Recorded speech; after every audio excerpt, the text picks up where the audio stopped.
Eu pensei que nada mais pudesse me surpreender na minha família, até o dia em que minha própria mãe me olhou nos olhos e disse que eu não era boa o bastante para estar no Natal. E o pior. A justificativa veio da boca do marido da minha irmã. Segundo ele, eu era pobre demais para aparecer na casa deles. Foi naquele momento que percebi que eu nunca fiz parte daquela mesa, eu era apenas a peça que eles achavam conveniente esconder. Mas o que eles não imaginavam é que, ao tentar me humilhar, acabariam abrindo a porta para a maior virada da minha vida. E, quando finalmente pagaram o preço pelo que fizeram, eu já não estava mais lá para salvá-los. Quer saber como tudo aconteceu? Então se prepare, porque essa história não termina como ninguém esperava. Olá, seja bem-vindo ao canal Histórias Surpreendentes, curta e se inscreva nesse canal, aproveite e ative as notificações. Comente aqui de qual cidade você está assistindo, vou adorar saber e deixar um coração no seu comentário. Eu nunca fui prioridade na minha família.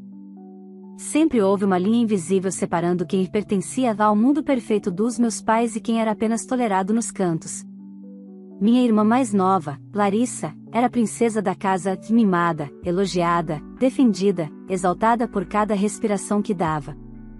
Eu, por outro lado, sempre fui tratada como quem não acompanhava o ritmo. Cresci ouvindo que eu deveria me esforçar mais, me vestir melhor, ser mais parecida com a sua irmã. Aos poucos, aprendi a existir em silêncio, porque qualquer tentativa de ocupar espaço vinha acompanhada de olhares impacientes e comentários disfarçados de preocupação. Mesmo adulta, a dinâmica não mudou. Larissa se casou com Vitor, um empresário que parecia confundir arrogância com personalidade forte. Meus pais o idolatravam como se ele fosse a personificação do sucesso. Eu já não fazia parte dos planos familiares, a não ser quando precisavam que eu fotografasse alguém, buscasse algo, cobrisse algum papel ingrato. Era como se eu servisse para completar o cenário, nunca para participar da cena. Mas a gota d'água veio numa noite de dezembro, durante um jantar aparentemente trivial na casa dos meus pais. Estávamos sentados à mesa, enquanto minha mãe ajeitava os talheres como se estivesse prestes a receber a realeza. Foi então que ela respirou fundo, cruzou as mãos e, com a voz suave que usava para anunciar tragédias, soltou: "Filha, você não vem no Natal. O Vitor acha você pobre demais." Por um segundo, achei que tivesse ouvido errado. Mas antes que eu pudesse reagir, Larissa sorriu com aquele ar ensaiado de superioridade e completou: "Mana, nós já estamos em outro nível, se é que me entende. Esse ano, melhor você não aparecer. Vai destoar." Meu pai permaneceu em silêncio, o que era pior do que concordar. Era a confirmação de que aquilo não era uma opinião isolada, era a decisão da família inteira. Eu era menos. Eu envergonhava. Eu estragava a estética do Natal perfeito que eles queriam exibir aos convidados. Minha garganta apertou, não de tristeza, mas de um cansaço tão antigo que parecia ter nascido comigo. Pela primeira vez, eu realmente enxerguei o que sempre existiu: eles nunca me viram como filha, irmã ou parte da família. Eu era um adereço descartável. Saí daquela casa sem chorar. Acho que as lágrimas haviam me abandonado anos antes. O que restou foi uma clareza fria, afiada, quase libertadora. Eu sabia que aquele momento marcava não um fim, mas um começo, o meu começo. E, ironicamente, foi a rejeição final que abriu a porta para algo que eles jamais imaginaram: eu descobriria meu valor longe deles, e eles pagariam caro por terem me expulsado da mesa. O que eles não sabiam, o que nunca se deram ao trabalho de saber, era que a minha vida estava prestes a mudar de forma definitiva. E, quando mudasse, a queda deles seria apenas consequência do próprio desprezo. Não havia mais espaço para remendos, explicações ou promessas vazias. A partir daquela noite, eu deixei de tentar fazer parte de uma família que nunca me quis. E é aqui que minha história realmente começa. Quando cheguei ao meu apartamento naquela noite, o silêncio me recebeu como um velho amigo. Não havia árvore de Natal montada, nem luzes piscando na janela. A verdade é que eu nunca tive energia para decorar nada porque, no fundo, sempre esperei ser convidada para a celebração principal, aquela em que eu fingiria pertencer à minha própria família. Agora, pela primeira vez, percebi que o vazio da minha sala era menos doloroso do que o vazio de tentar ser aceita por quem nunca me enxergou. Passei a madrugada acordada, não por tristeza, mas por um tipo estranho de lucidez. Revirei cada lembrança, cada comentário, cada olhar de desprezo que tinha carregado como se fosse culpa minha. Era quase absurdo perceber que eu havia passado tantos anos tentando provar que merecia um lugar ao lado deles. Que ironia, eu havia crescido acreditando que precisava melhorar para ser digna dos meus pais, quando na verdade eram eles que nunca estiveram à altura de mim. No dia seguinte, acordei com uma decisão firme, quase brutal: eu não iria mais mendigar afeto. Eu não iria mais estar disponível para quem me tratava como sobra. Se eles acreditavam que eu estava fora do nível deles, então eu mostraria o que realmente significava construir algo com as próprias mãos, algo que não se compra com o dinheiro do sogro ou com o status emprestado do marido perfeito. Meu trabalho sempre foi motivo de vergonha para a família. Eu era arquiteta freelancer, especializada em projetos de interiores para pequenos comércios, cafeterias, salões, consultórios. Eles achavam humilhante eu trabalhar com lugares pequenos, enquanto Larissa vivia exibindo viagens internacionais e contratos sociais em jantares que pareciam desfiles. O que meus pais ignoravam era que meu nome já estava começando a circular entre empresários de médio porte. Silenciosamente, eu estava construindo algo sólido, bonito e inteiramente meu. Naquela manhã, sentei diante do computador e comecei a revisar um projeto que tinha me sido apresentado 2 semanas antes, a revitalização de um antigo galpão no centro da cidade, que seria transformado em um espaço de coworking. O dono, Henrique Vasconcelos, um investidor discreto e extremamente profissional, havia mostrado interesse no meu estilo minimalista e funcional. Tínhamos tido uma reunião inicial excelente, mas eu ainda aguardava a confirmação final. No mesmo instante em que abri o arquivo, meu celular vibrou. Era uma notificação de e-mail. Quando li o nome do remetente, meu coração acelerou de um jeito que não acontecia há muito tempo. Henrique Vasconcelos, é assunto. Proposta final. Abri a mensagem com as mãos trêmulas. Olá, gostei muito da sua apresentação e do seu conceito para o espaço. Gostaria de fechar o contrato com você. Em anexo, estão os termos finais e o valor acertado para início imediato. O contrato era de 6 dígitos. O maior da minha carreira. E, pela primeira vez, senti que eu estava exatamente onde tinha que estar, e que, ironicamente, minha família não fazia parte disso. Passei o resto do dia revisando detalhes, preparando documentos, organizando prazos. Era como se cada tarefa colasse de volta um pedaço meu que tinha sido rejeitado na noite anterior. A rejeição deles não me destruía, ela me libertava. À noite, recebi uma mensagem de minha mãe. Filha, você saiu chateada ontem? Não leve para o pessoal. Sua irmã só quer o melhor para o clima da festa. Depois conversamos. Tive vontade de rir. Era impressionante como ela conseguia minimizar tudo, como se eu fosse sensível demais por não aceitar ser tratada como lixo. Pela primeira vez, fiquei em paz ao não responder. Eu estava entrando em uma nova fase, e ela não incluía mais pedir permissão para existir. Enquanto finalizava os documentos do contrato, senti algo dentro de mim se alinhar. Não era vingança, não ainda. Era clareza. Uma certeza crescente de que, se minha família achava que eu era pobre demais para estar ao lado deles, logo perceberiam o quanto estavam enganados e o quanto aquele desprezo custaria caro. E não porque eu planejava fazer algo contra eles, mas porque, pela primeira vez, eu faria tudo por mim. Os dias seguintes passaram como um turbilhão silencioso, daqueles que transformam tudo sem fazer alarde. Enquanto eu mergulhava no novo projeto com Henrique, algo em mim se fortalecia. Pela primeira vez, senti que meu trabalho não era apenas válido, era necessário. Ele me ligava diariamente para alinhar ideias, ajustar materiais, discutir possibilidades. Cada conversa parecia um lembrete de que eu podia construir algo grande sem precisar da aprovação de ninguém. Uma tarde, durante uma reunião no galpão que seria reformado, Henrique me observou enquanto eu explicava o conceito de iluminação natural e a circulação de ar que pretendia implantar. Quando terminei, ele cruzou os braços e disse: "Você tem visão, Luísa. Pouca gente consegue enxergar isso aqui como um espaço vivo." Aquelas palavras, simples, tiveram um impacto devastador dentro de mim. Era reconhecimento genuíno, sem condescendência, sem interesse secundário. Era o oposto do que eu sempre ouvi da minha família. No fim do encontro, Henrique me acompanhou até a saída. Antes que eu entrasse no carro, ele acrescentou: e sobre o segundo projeto. Depois conversamos. Acho que você vai gostar. Segundo projeto. Era como se o universo estivesse me mostrando, com um certo humor irônico, que eu tinha passado anos tentando ser aceita no lugar errado. Mas, mesmo com a agenda cheia, algo inevitável aconteceu. Minha família percebeu meu silêncio.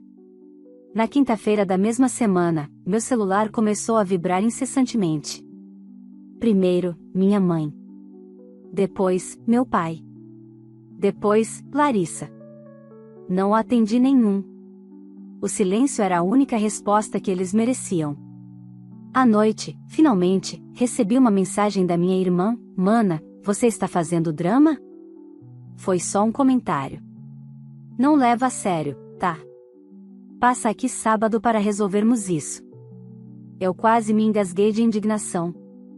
Só um comentário. Na cabeça dela, dizer que eu destoava do nível deles era natural, aceitável, parte do vocabulário cotidiano. Como se eu tivesse a obrigação de aceitar ser humilhada e ainda sorrir depois. Não respondi. Outra mensagem chegou minutos depois: o Vitor está dizendo que não quis te ofender. Você entendeu tudo errado. No Natal vai ter muita gente importante. Não queremos que você fique desconfortável. O cinismo era tão transparente que eu senti nojo. Para eles, eu era uma ameaça estética. Algo que mancharia a imagem perfeita que queriam vender. Perceber isso não doeu, finalmente fez sentido. Mas a tentativa de reconciliação deles não vinha acompanhada de arrependimento. Era medo. Puro e simples medo. Eles estavam percebendo que, pela primeira vez, eu não estava correndo atrás, não estava me oferecendo, não estava aceitando sobras. Na manhã seguinte, recebi uma ligação inesperada. Era Henrique. Luísa, tenho uma proposta para te fazer. Você pode vir ao escritório hoje? Fui imediatamente. O escritório ficava num prédio elegante no centro, com fachada envidraçada e recepção impecável. Ao entrar na sala dele, percebi que algo estava diferente. Ele parecia animado, quase entusiasmado. Você pode fechar a porta? Ele pediu. Fechei. Lembra quando falei do segundo projeto? Então, é maior do que imaginei inicialmente. Na verdade, é uma expansão. Vou abrir 2 novas unidades do coworking em outras cidades. E gostaria que você liderasse toda a parte de design e ambientação. Seria um contrato longo, de grande porte. E, sinceramente, ninguém entendeu tão bem minha visão quanto você. Por um instante, fiquei sem fala. Era muito mais do que eu esperava, e muito mais do que qualquer pessoa da minha família jamais imaginou que eu poderia alcançar. Eu, claro, respondi, tentando manter a compostura. Eu adoraria. Henrique sorriu, satisfeito. Ótimo. Vou pedir para enviarem os documentos ainda hoje. Quando saí do prédio, meu coração batia forte, mas não de ansiedade, de confirmação. Eu estava crescendo. Avançando. Indo além de qualquer limite que tentaram me impor por anos. E o mais poético era que nada disso tinha sido planejado como vingança. Era apenas consequência natural de finalmente me afastar do peso que minha família representava. À noite, quando sentei para revisar os contratos, meu celular vibrou novamente. Era Larissa. Mãe tá chorando porque você não atende. Sábado tem almoço de família. Aparece. Você sabe que no fundo todos te amam. A palavra amam quase me fez rir. Amor não humilha. Amor não exclui. Amor não se envergonha de você. Eu estava prestes a bloquear na hora, mas algo dentro de mim disse para esperar. Não porque eu desejava a reaproximação, mas porque, em algum momento, a queda deles viria. E eu queria estar totalmente preparada para não ser arrastada junto. Pela primeira vez na vida, eu estava livre. E eles estavam começando a perceber. O sábado chegou, e com ele o tal almoço de família que Larissa havia tentado me empurrar como se fosse um favor. Eu passei a manhã trabalhando nos projetos de Henrique, ajustando detalhes, pesquisando materiais, respondendo e-mails. A produtividade fluía de um jeito quase terapêutico. Era como se, quanto mais distante eu ficava da minha família, mais espaço eu tinha para existir plenamente. Por volta do meio-dia, o celular vibrou. Mensagem da minha mãe: estamos te esperando. Sua irmã fez sobremesa. Era impressionante como eles falavam comigo como se nada tivesse acontecido. Como se eu fosse a filha ingrata que estava fazendo drama por ter sido rejeitada. Respirei fundo, deixei o celular virado para baixo e voltei ao trabalho. Eu não ia a lugar nenhum. Nem naquele sábado, nem em nenhum outro. Às 13h27, uma chamada de vídeo começou a tocar. Era meu pai. Eu não atendia uma chamada de vídeo dele desde, nunca. Ele quase nunca falava comigo diretamente. Sempre delegava para minha mãe. Deixei tocar até cair. Minutos depois, o celular tocou de novo, dessa vez, número desconhecido. Atendi achando que pudesse ser do escritório de Henrique. Mas a voz que veio do outro lado me congelou por 2 segundos, finalmente atendeu. Era Larissa. Oi. Você não acha que está exagerando? Ela perguntou, sem sequer disfarçar a irritação. A gente tá aqui, a mãe quieta num canto, o pai preocupado. Isso tudo porque você ficou sensível demais? Sensível. A palavra, dita com aquele desprezo preguiçoso dela, fez algo dentro de mim quebrar de vez. Larissa, eu não estou indo. Aceite isso. Ai, que pesada. O Vitor até comentou que talvez você esteja assim por inveja. A gente entende, tá? Só que, sinceramente, mana, você não facilita. A gente tenta incluir você, mas você sempre estraga o clima. Foi aí que percebi, ela realmente acreditava que era vítima da situação. Para ela, excluir a irmã por não combinar com o ambiente era natural. E, como sempre, a culpa era minha. Larissa, respondi com calma, você não precisa mais se preocupar comigo estragando o clima. Eu não faço mais parte dele. Houve um silêncio curto, desconfortável. Então você tá se afastando da família? É isso? Estou me afastando daquilo que me faz mal, e isso é ridículo, ela retrucou. Você devia ser grata. Quantas vezes a mãe te ajudou? Grata? Eu ri. Grata por ser humilhada? Por ser tratada como acessório descartável? Por ouvir que eu sou pobre demais para passar a noite de Natal ao lado de vocês? O Vitor não quis dizer daquele jeito. Ela gritou. Ele disse exatamente do jeito que pensa. Silêncio. Dessa vez, ela não tinha resposta. Adeus, Larissa. E encerrei a ligação. Pelas 3 horas seguintes, meu celular explodiu em mensagens. Primeiro minha mãe, depois meu pai, depois Larissa novamente, agora mandando longos textos confusos tentando justificar o injustificável. Eu não abri nenhum. Coloquei o celular no modo não perturbe e mergulhei no trabalho como se estivesse entrando em outra realidade e, de certa forma, estava. Na segunda-feira, recebi uma ligação do próprio Henrique. Luísa, podemos nos encontrar hoje à tarde? Tenho uma atualização importante. Concordei. Quando cheguei ao escritório dele, notei uma movimentação diferente. Secretárias iam e vinham com pastas, 2 pessoas conversavam olhando para plantas arquitetônicas, e Henrique digitava algo com expressão concentrada. Assim que me viu, abriu um sorriso. Luísa, sente-se. Tenho uma notícia que vai mudar sua carreira. Meu coração disparou. O conselho aprovou o investimento para todas as unidades novas, e ele continuou. E quero você como arquiteta principal do grupo. Não só dos coworkings. Dos novos empreendimentos também. Hotéis, espaços comerciais, restaurantes, tudo. Quero que você assuma a posição de diretora de design da empresa. Eu fiquei sem fala.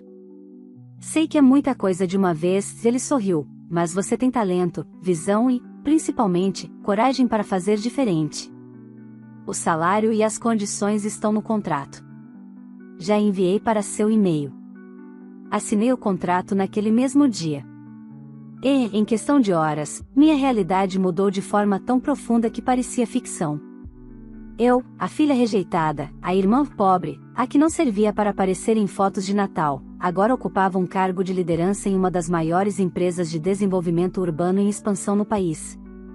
Era mais do que um salto profissional, era a prova viva de que o valor de alguém não é definido pelo olhar de quem nunca se importou em enxergar. Naquela noite, enquanto eu caminhava até meu carro, o celular vibrou. Era uma mensagem da minha mãe. Filha, precisamos conversar urgentemente. Aconteceu algo com a Larissa. Eu fiquei parada, imóvel. Por um segundo, um pensamento frio percorreu minha mente, eles só me procuram quando precisam. E naquele momento, tive a certeza absoluta de duas coisas. Primeiro, o que quer que estivesse acontecendo, não tinha nada a ver comigo. Segundo, eu não estava mais disponível para ser a muleta emocional de ninguém.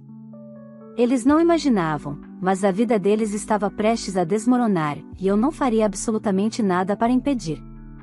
Fiquei encarando aquela mensagem da minha mãe como quem observa um aviso distante. Sem qualquer urgência real, aconteceu algo com a Larissa. Anos atrás, eu teria entrado em pânico, corrido para ajudar, oferecido tudo o que tivesse. Hoje, apenas respirei fundo. O problema deles não era mais responsabilidade minha. Mesmo assim, a frieza daquele texto revelava algo, não era preocupação, era necessidade. Minha mãe só usava aquele tom quando precisava que eu resolvesse algo que ela não sabia lidar. Guardei o celular na bolsa e dirigi para casa. A cada quilômetro percorrido, a sensação de distância emocional aumentava. Eu tinha me libertado, finalmente, e nada, absolutamente nada, iria me puxar de volta para o papel de suporte invisível que desempenhei a vida inteira. Quando estacionei, respirei fundo e finalmente decidi abrir a mensagem. Sua irmã está muito abalada. O Vitor fez algo terrível. Precisamos conversar. Só aquilo. Sem detalhes. Sem desculpas. Sem reconhecer nada do que me haviam feito. Apenas um pedido desesperado de ajuda disfarçado de convite para a conversa. Bloqueei o número por algumas horas. Não porque eu estivesse com raiva, mas porque eu precisava preservar minha sanidade. Fiz meu jantar, revisei os novos projetos, respondi ao e-mail da assessoria jurídica da empresa, tomei banho e assisti a um episódio de uma série qualquer. Apenas depois disso desbloqueei o número. Havia mais 5 mensagens, todas variando entre precisamos de você e a sua irmã, tenha compaixão. Nenhuma mencionava o Natal, o desprezo, a rejeição, os insultos. A dor deles só parecia existir quando se refletia sobre algo próprio, nunca sobre as feridas que causaram. Decidi dormir sem responder. No dia seguinte, acordei cedo para uma reunião com Henrique e a equipe de arquitetura. Ao final da apresentação, ele me chamou de lado. Luísa, só para confirmar, podemos te incluir oficialmente no anúncio de expansão do grupo? Vai ser uma coletiva de imprensa daqui a algumas semanas. Concordei com um sorriso. Claro. Estou pronta. Ótimo. Você merece isso. Ele fez uma pausa. Está tudo bem? Parece um pouco tensa. Só assuntos pessoais, respondi. Se precisar de apoio, estou por aqui. Agradeci e voltei ao escritório. No caminho, percebi mais notificações da minha mãe, agora alternando entre súplicas e pequenas cobranças veladas. Era quase previsível, quando a vida deles começava a ruir, de repente eu passava a ser-lhe importante. Por volta do meio-dia, recebi uma ligação de um número desconhecido. Atendi esperando que fosse da empresa de materiais de construção, mas do outro lado ouvi: Luísa? Aqui é o Paulo, marido da tia Rosa. O que ele queria? Sua mãe pediu para eu ligar. Ela disse que você não está respondendo. Está tudo bem? Fechei os olhos com um suspiro. Paulo, Você sabe que minha mãe só lembra que eu existo quando precisa de alguma coisa. Do outro lado, houve um silêncio constrangido. Bom, talvez seja verdade. Mas, dessa vez, parece sério. O Vitor se meteu em uma encrenca grande. Meu estômago embrulhou, não por preocupação, mas por antecipação. Eu sabia que Vitor se achava intocável, arrogante, acostumado a se safar de tudo. Algo nele sempre pareceu apodrecido. Que tipo de encrenca? Negócios ilegais. Investimentos fraudulentos. Parece que envolveu o nome da família da sua irmã. Muita gente perdeu dinheiro. A polícia está investigando.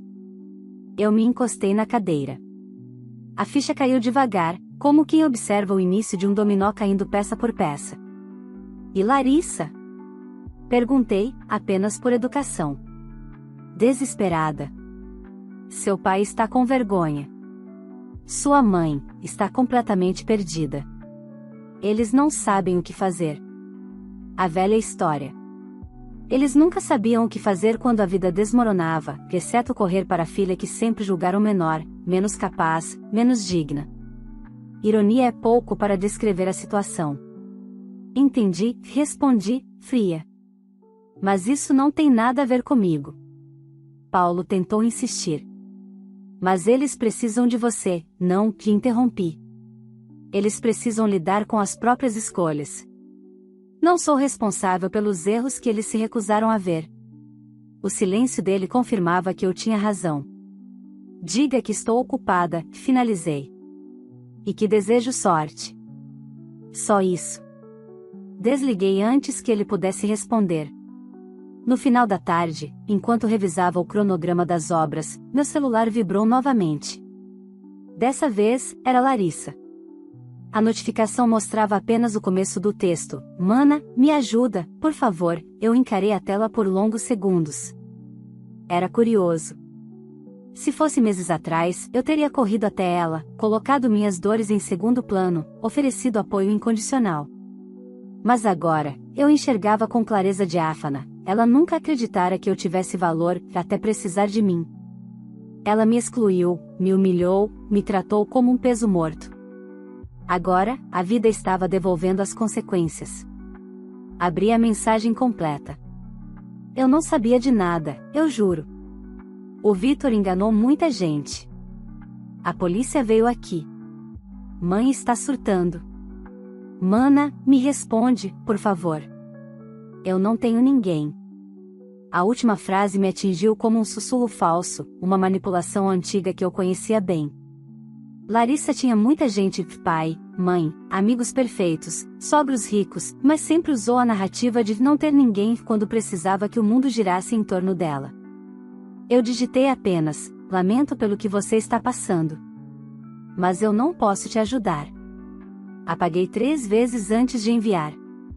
Mas enviei. Bloqueei o número logo depois. E naquele exato segundo, algo dentro de mim se libertou de vez.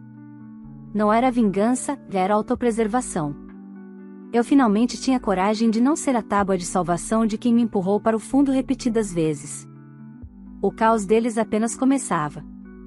E o meu renascimento estava apenas florescendo. Nos dias que se seguiram, meu telefone tornou-se um campo minado de tentativas desesperadas de contato.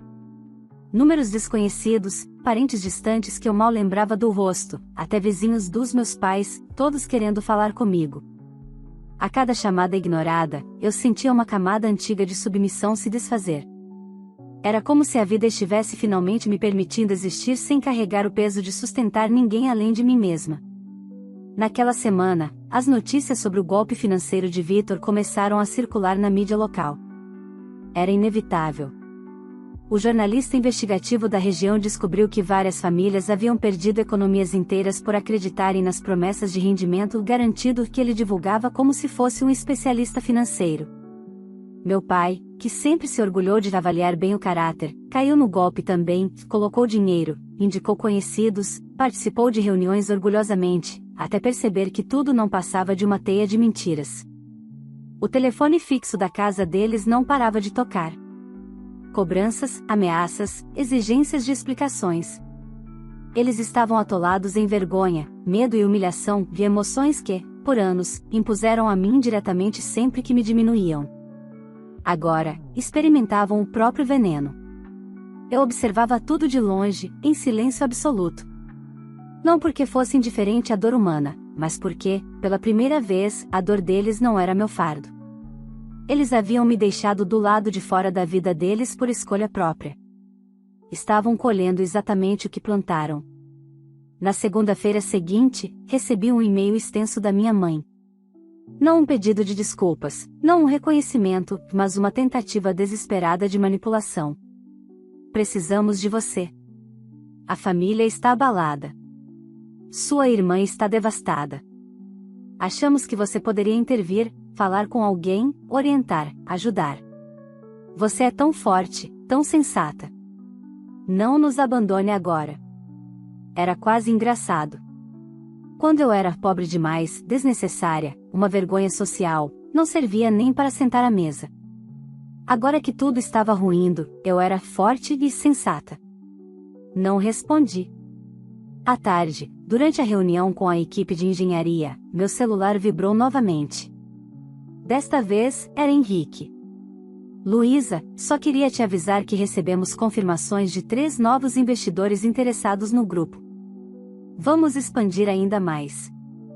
Quero que você participe da apresentação oficial. Meu coração se encheu de algo que eu não sentia há anos: pertencimento. Não um pertencimento forçado, condicionado à aparência ou ao status, mas um pertencimento por mérito, por visão, por trabalho. Eu disse sim. Quando cheguei em casa naquela noite, encontrei minha caixa de correio cheia. Cartas escritas às pressas, envelopes amassados, bilhetes sem assinatura. Era impossível ignorar, minha família estava desesperada. Eles queriam minha presença como se eu fosse uma âncora emocional, um refúgio seguro, a pessoa que sempre aparecia quando as coisas davam errado. Mas aquela pessoa não existia mais. Na quinta-feira, enquanto revisava os últimos detalhes da apresentação pública da empresa, meu pai apareceu no meu prédio. O porteiro ligou para avisar. Dona Luísa, tem um senhor aqui dizendo que é seu pai. Meu coração deu um sobressalto, mas não de emoção, de limite. Diga que não posso recebê-lo, respondi sem hesitar. O porteiro ficou em silêncio por um segundo, talvez surpreso. Deseja que eu diga algo mais? Diga apenas que estou ocupada. E que não autorizo subir. Desliguei. Por um momento, fiquei parada no centro da sala, sentindo a respiração oscilar entre alívio e firmeza. Foi a primeira vez na vida que escolhi a mim mesma acima do papel de filha submissa e disponível. Era libertador e triste. Mas crescimento raramente é confortável. Na manhã seguinte, recebi uma mensagem curta de Larissa, enviada de outro número: eu sei que você me odeia. Só queria dizer que não tenho mais nada. O Vitor está sendo investigado. Perdi tudo. A mãe está desmoronando.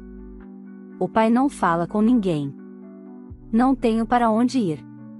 Mas, entendo por que você não quer ajudar. Adeus.